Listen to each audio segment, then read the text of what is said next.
अंतिम इच्छा। समय के साथ साथ राजा कृष्णदेव राय की माता बहुत वध हो गई थी।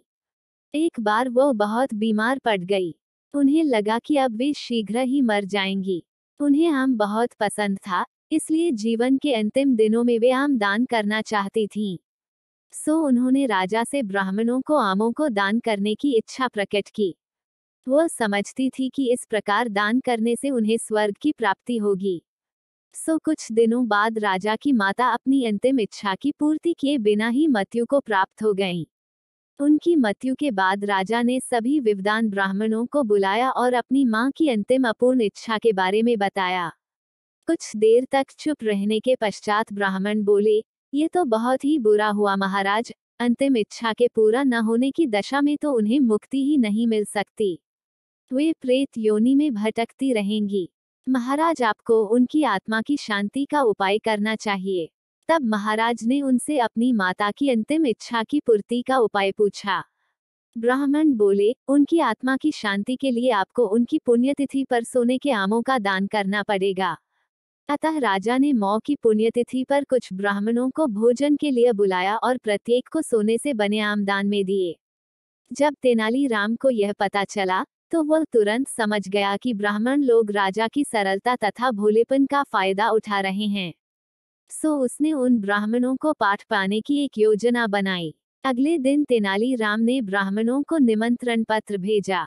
उसमें लिखा था कि तेनालीराम भी अपनी माता की पुण्यतिथि पर दान करना चाहता है, क्योंकि वह भी अपनी एक अधूरी इच्छा लेकर मरी थी।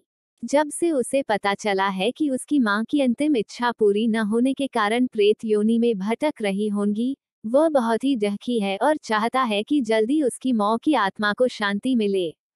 ब्राह्मणों ने सोचा कि तेनालीराम के घर से भी बहुत अधिक दान मिलेगा, क्योंकि वह शाही विदूषक है।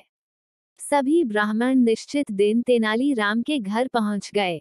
ब्राह्मणों को स्वादिष्ट भोजन परोसा गया। भोजन करने के पश्चात सभी दान मिलने की प्रतीक्षा करने लगे। तभी उन्होंने देखा कि तेनालीराम लोहे के सलाखों को आग में गर्म कर रहा है। पूछने पर तेनालीराम बोला, मेरी मां फोड़ों के दर्द से परेशान थीं। मृत्यु के समय उन्हें बहुत तेज दर्द हो रहा था। इससे पहले कि मैं गर्म सलाखों से उनकी सिकाई करता, वह मर चुकी थी। अब उनकी आत्मा की शांति के लिए मुझे आपके साथ वैसा ही करना पड़ेगा, जैसी कि उनकी अंतिम इच्छा थी। यह सुनकर ब्राह्मण बौखला गए। वे वहां से तुरंत चले जाना चाहते थे। वे गुस्से में तेनालीराम से बोले कि हमें गर्म सलाखों से दागने पर तुम्हारी मौ की आत्मा को शांति मिलेगी। नहीं महाशय, मैं झूठ नहीं बोल रहा। यदि सोने के आम दान में देने से महाराज की मौ की आत्मा को स्वर्ग में शांति मिल सकती है, तो मैं अपनी मौ की अंतिम इच्छा क्यों नहीं पूरी कर सकता। यह सुनते ही सभी ब्राह्मण समझ गए कि तेनालीराम क्या कहना चाहता है। वह बोले, तेनालीराम, हमें क्षमा करो।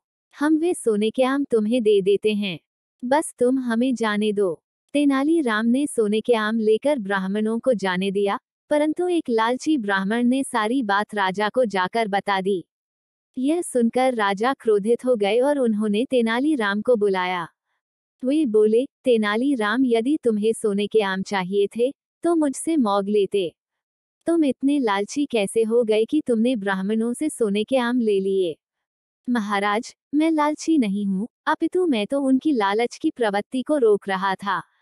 यदि वे आपकी मौ की पुण्यतिथि पर सोने के आम ग्रहण कर सकते हैं, तो मेरी मौ की पुण्यतिथि पर लोहे की गर्म सलाखें क्यों नहीं झेल सकते।